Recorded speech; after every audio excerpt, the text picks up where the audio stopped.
Hello everyone and welcome back to the channel. My name is Adi and today I have not a team report but a deck profile. That's right.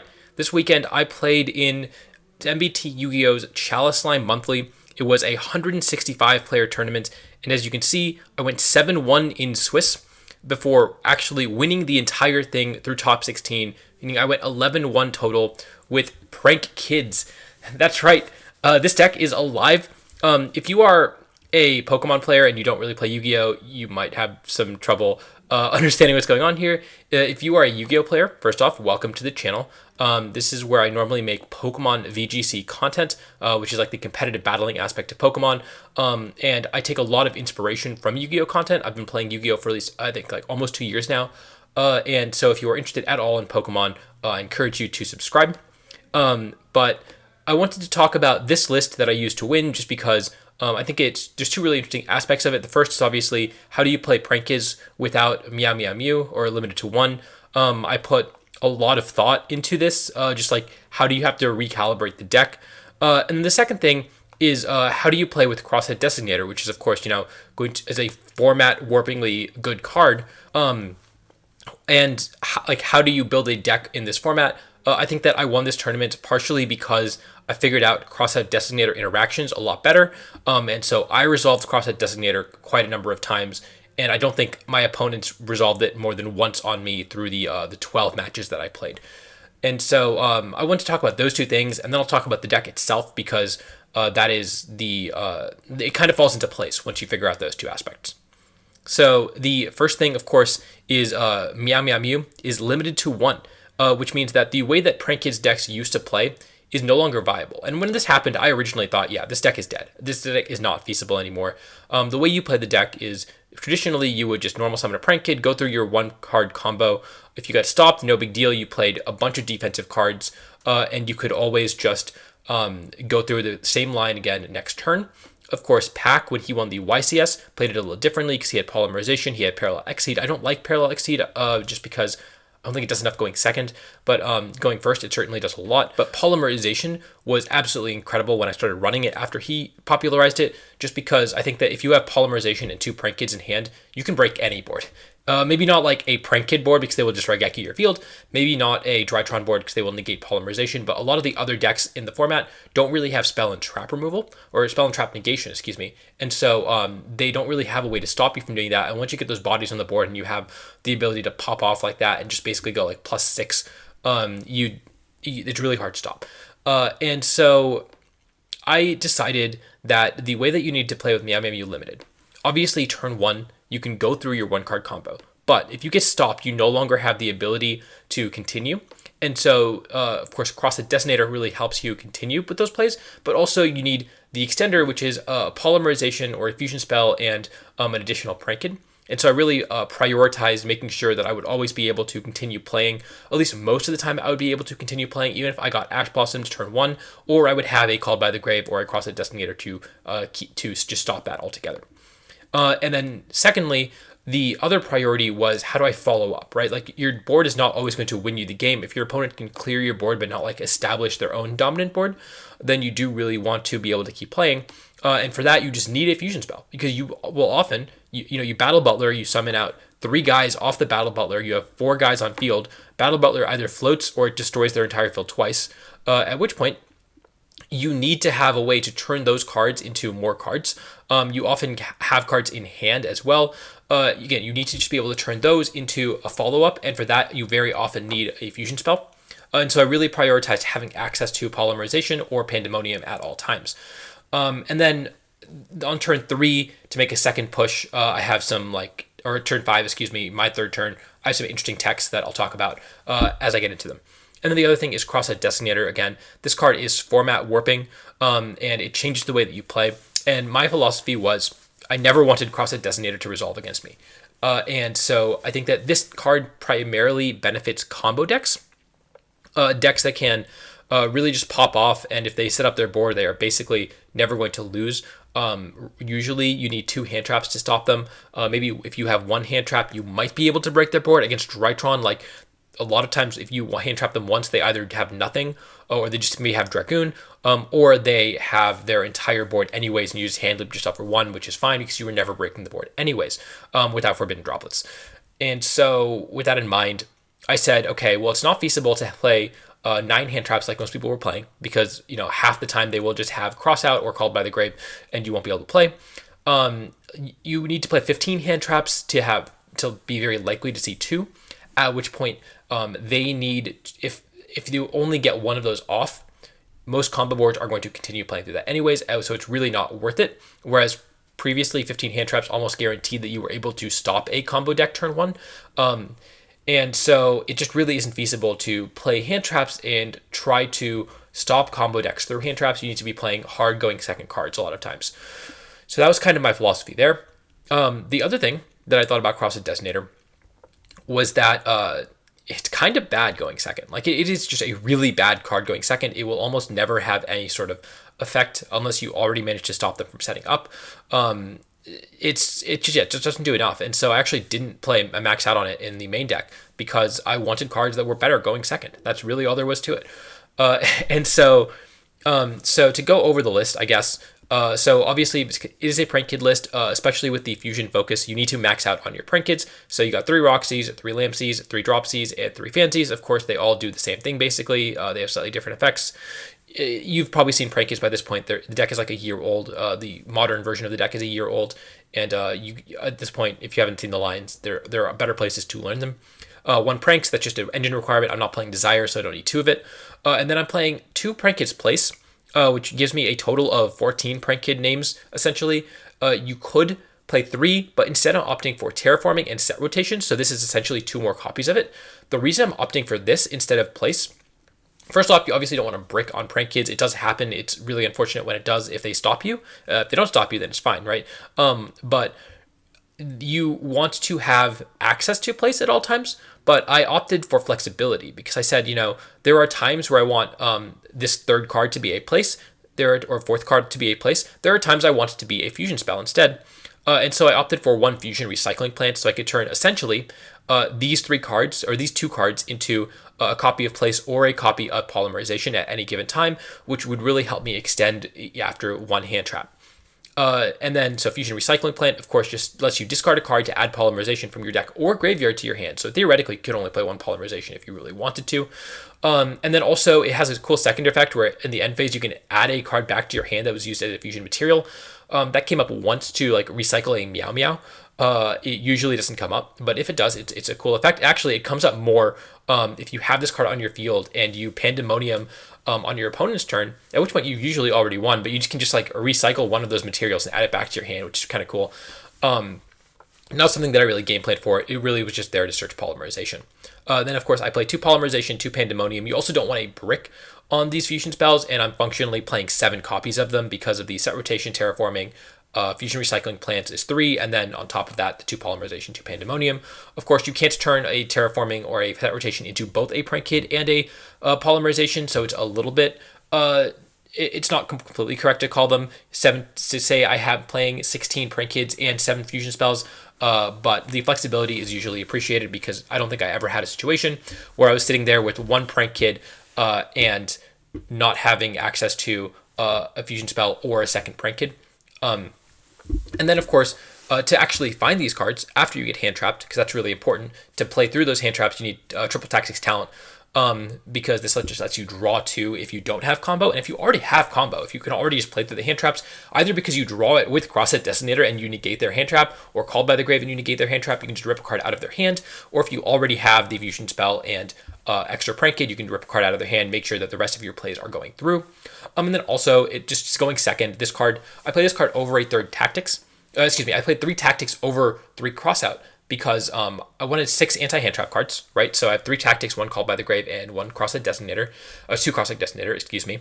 And the 3 tactics just had the most utility going second.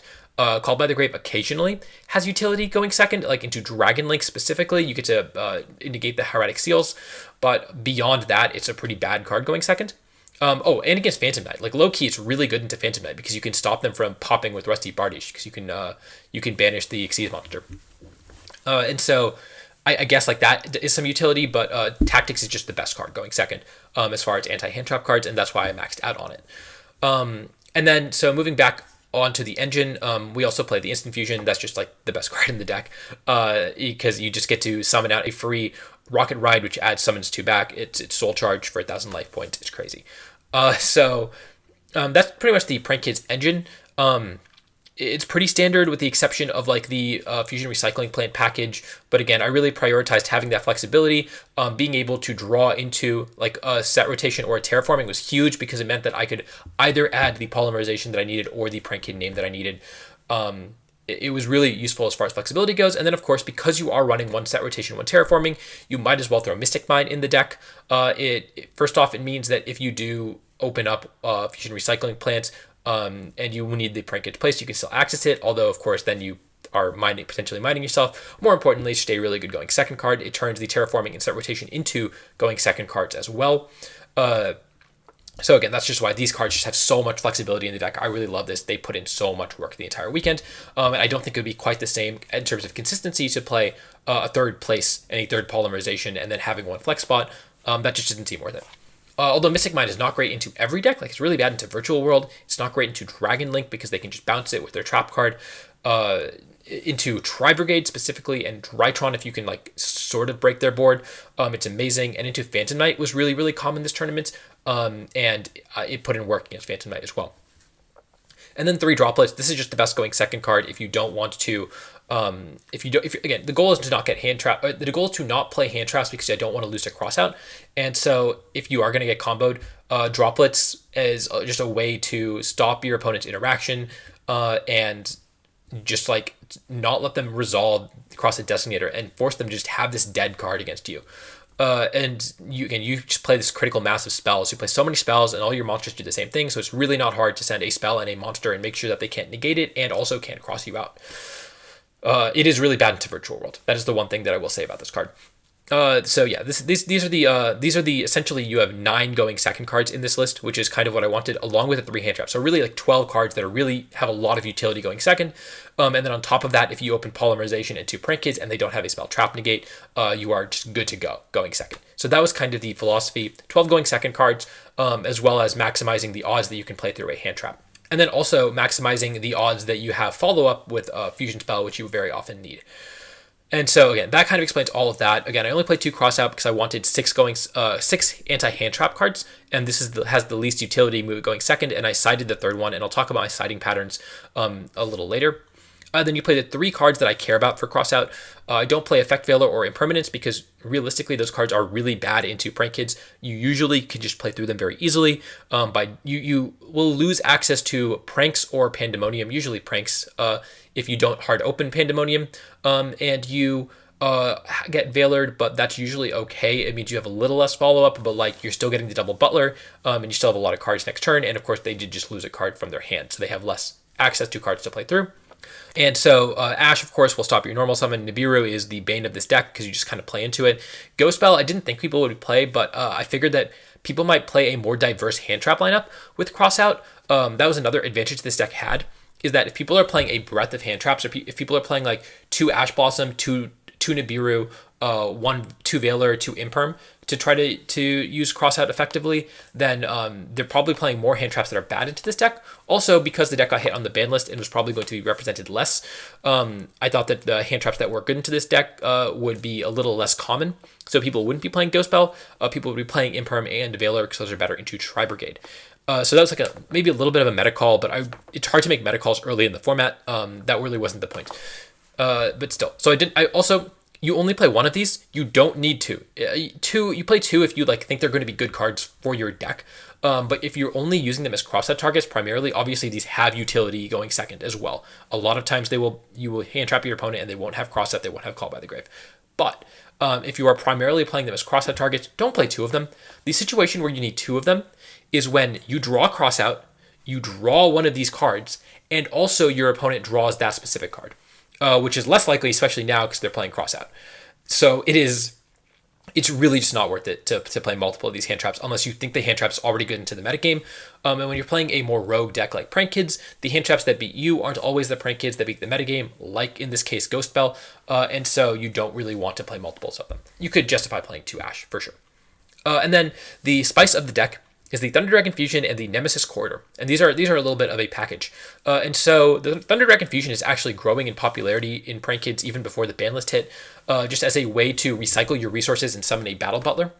And also during your main phase, the next turn after it goes to the graveyard, you can banish it and add a Thunder monster. And so normally that was used to add a Fansies, which means that you can go through your combo, exhaust all of your resources, even if they break their board. If you have a Thunder Dragon Fusion, you can banish it and get your 1-card combo. Now the 1-card combo no longer works going on your on turn 3, so your second turn. And so yes, this has some utility in adding a second Prank Kid monster, but also it can add Nemesis Corridor. And so originally I was testing out a larger Nemesis package because the Nemesis monsters all say, all the small ones, the big ones have cool boss monster effects, but the small ones say you can target one of your banished monsters, special summon this card from your hand, and if you do, shuffle that target into the deck. And so I was testing out a larger Nemesis package with the Shatos as another boss monster, and I decided that just wasn't consistent. I just wanted to, I didn't want to see multiple of them. They were really dead cards unless I already got to combo or I got to resolve Roxy's, at which point you've probably already gotten to combo. It means you're going second cards less. I really just needed one of them, and I needed access to that one. And Thunder Dragon Fusion adds Nemesis Corridor, which is sick because it means that you actually have access to a grind game. Your grind game is now turn 1, you do your combo, right? You don't necessarily go Thunder Dragon Fusion. You can. And of course, you're playing the Verte, so you always have access to it. On turn 2, this obviously has a lot more utility because it's pretty easy to establish 2 monsters, even though you can't break their board. And then use the Thunder Dragon Fusion after you've gone through your resources. So turn 2, this is sick. If you do it turn 1, if you don't do turn 1, you can do it turn 3, then because you just need to establish 2 monsters. And then on top of that, that means turn 5 in a grind game, if they manage to, at that point, right, you have exhausted all your resources pretty much in your hand, not in your deck, because you just use Thunder Dragon Fusion to recycle them. If your opponent hasn't killed you, which they usually haven't because you just got to Battle Butler them for a 3rd time, now you can search out the corridor, and if all you need is 1 Prank Kid again to do your full combo instead of needing 2 Prank Kids and a Polymerization to do your full combo. And that was kind of the idea. Again, it's also useful when you're going second. You have to make Verte a lot of times to be able to break their board. Not always, but sometimes. And then you get to the next turn on their follow-up after you've established this Battle Butler, attacked over them, broken their board, used 1 interruption to break their board again. They maybe get to go through their Battle Butler because they still have some follow-up left. Now you have this back-breaking play where you can summon a monster, you get that free body, so which maybe turns into like Nightmare Unicorn later, recycle the Meow Meow so that any 1 card turns into your full combo again. So this was really cool. It didn't come up nearly as often as I thought it might because a lot of games just didn't last that long. That being said, hard opening Thunder Dragon Fusion did not feel bad because you just get to use it for free, basically. It feels really good to use this card when you hard draw it, provided you don't draw like multiple bricks, which just didn't happen because the deck is very consistent. Doesn't feel bad to draw. Doesn't feel bad to draw this because it means that on your follow-up turn, you can just all you need is 1 Prank Kid left, right? You can just summon this card out, recycle Meow Meow, and all you need is 1 Prank Kid, so it doesn't hurt to draw 1 of them. Don't play multiple because you really don't want to see multiple Nemesis cards. And then there was the 2 Tikaboo. This was bad. Don't play this card. It did actually come up. It won me a game against Drytron, which it really shouldn't. This is theoretically really good against Dragon Link. I mean, it's crazy against Dragon Link. It's crazy against adding Nister. Phantom Knights, again, were overrepresented in this tournament, and this does have a lot of utility there too, because they're all warriors.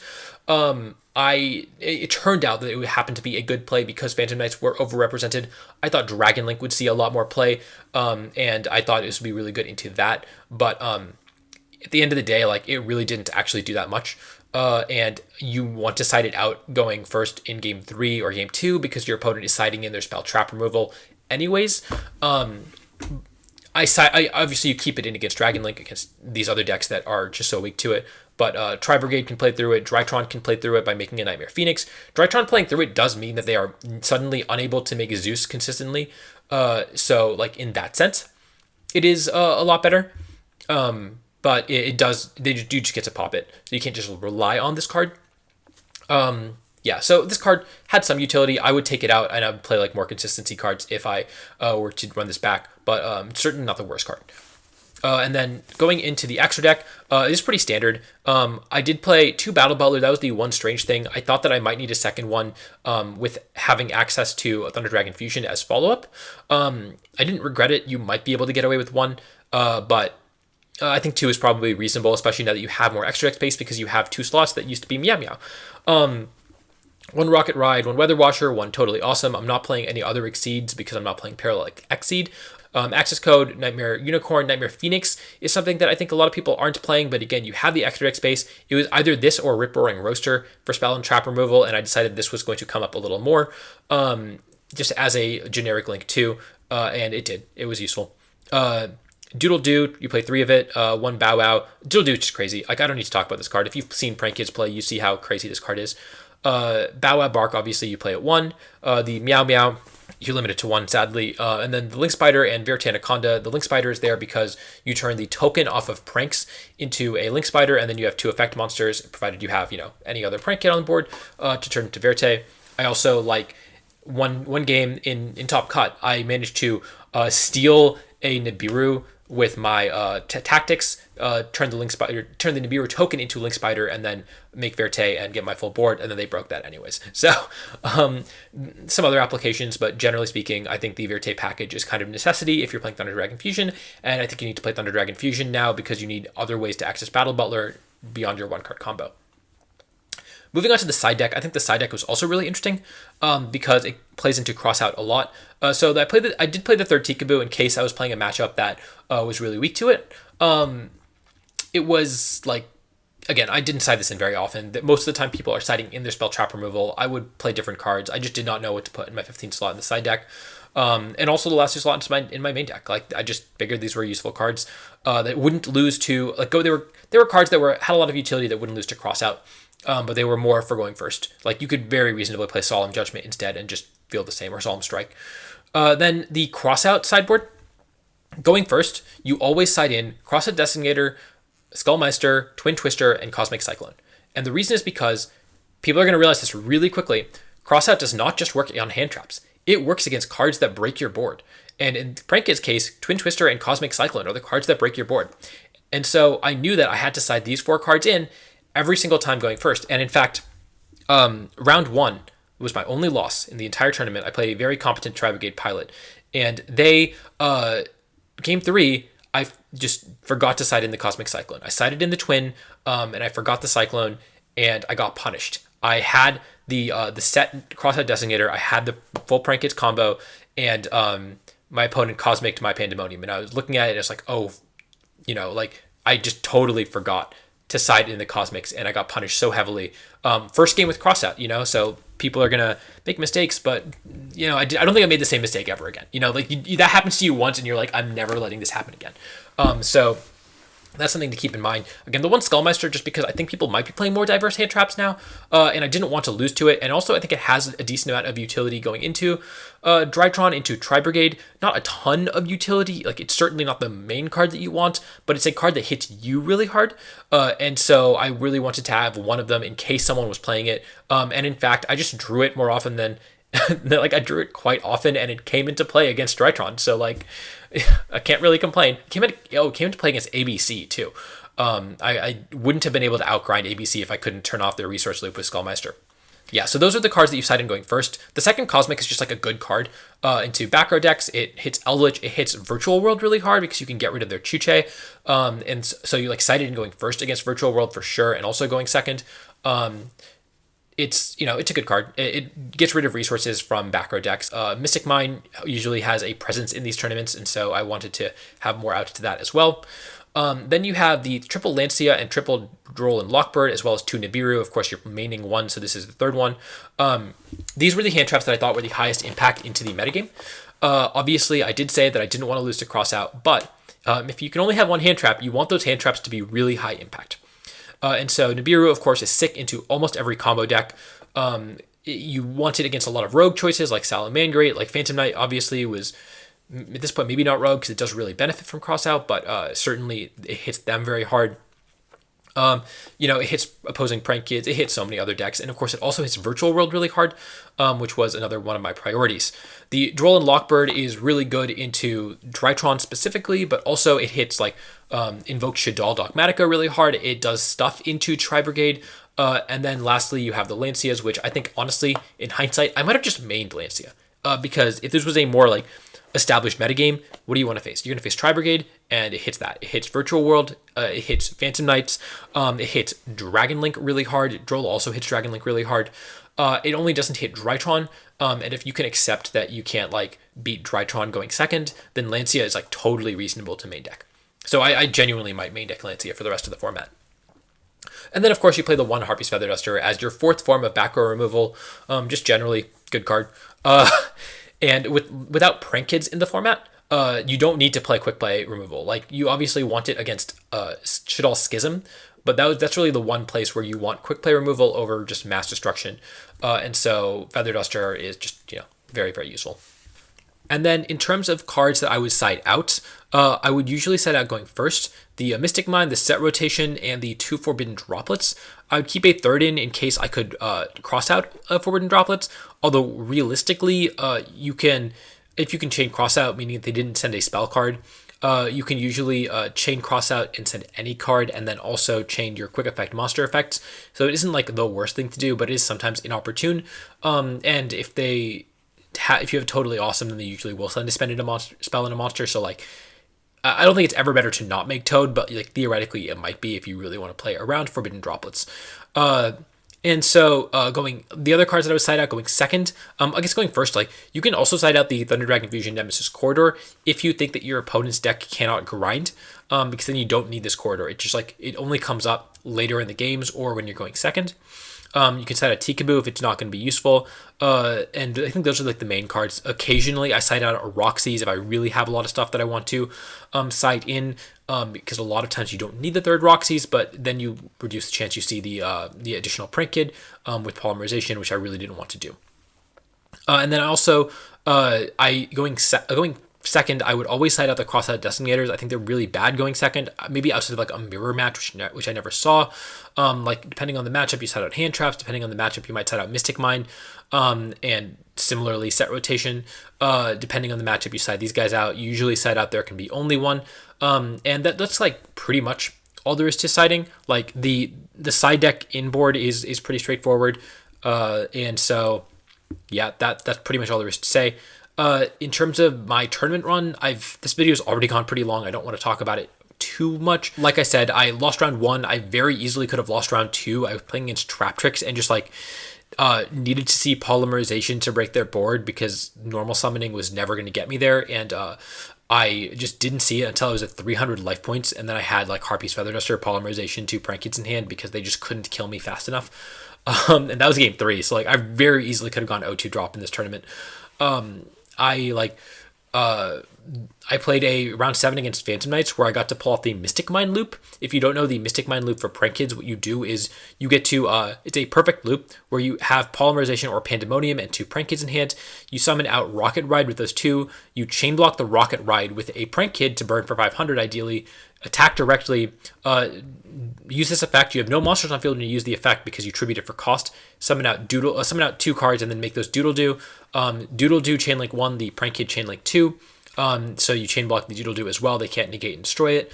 Add Pandemonium, tribute Doodle Do. So again, you have no monsters on field that can't negate that. Add back the 2 Prank Kids, and then with Pranks, you shuffle back the Rocket Ride, the Doodle Do, and the Pandemonium. So now you have Pandemonium, 2 Prank Kids in hand again, and all the cards are back in the extra deck. It is a perfect loop. So instead of having to like try to amass resources to kill your opponent with Mystic Mine, you are just like putting them on a clock by doing 1,500 each turn. And also gaining 1,000 each turn, so it's really hard for them to kill you.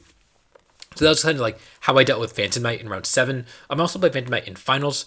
My top cut run was ABC in top 16, Amazement like really Dragoon Turbo in top 8, and then I played a Drytron in top 4 and a Phantom Knight in finals. And I think that top 4 and finals are on MBT's channel, which of course will be linked in the description down below. So if you're interested in watching some of my matches, there were a few matches that were highlighted throughout Swiss, like towards the ending of it. I don't think it was ever the full feature match. And then of course top cut, I was in 2 of the feature matches there. So that's pretty much going to wrap it up. I think that this deck was really good. Like, I did not play that well this tournament. I genuinely think that I misplayed quite a bit. It's like in finals, if you watch that set, I like didn't know what the like Arc Rebellion Xyz Dragon thing did, and just like played into that really poorly. And still managed to win going second into Phantom Knight both games because the deck was just well built. I just had the cards that I needed. Maybe that was me drawing well, but also like I just saw like the deck is consistent. It's really consistent. It sees like even though it's kind of a 3-card combo, if you get stopped, like you need to get stopped, not have Called by the Grave or Crossout, and also see the 3-card combo with tactics to add consistency. It felt really good. The only things I would really change are maybe there can be only one. Maybe the second Battle Butler. I think I liked it though. I'd keep it in. But yeah, like this deck feels really clean. It felt so good to play. And so even though prank kids are probably a little worse than they were, certainly much worse than they were in the past, certainly a little worse than the other meta decks, I definitely think you can still use this deck to a very high level of play. And I think that prank kids players could take a lot of inspiration from this list and hopefully like continue building on it, because this is not perfect by any means. But I think I think that a lot of the concepts have a lot of potential and certainly can be built upon. Thank you all for watching. I hope you enjoyed this video. I hope you guys learned something, and I hope that if you enjoyed this content, you will subscribe to watch more Pokemon VGC content on this channel. And until next time, I will see you all later.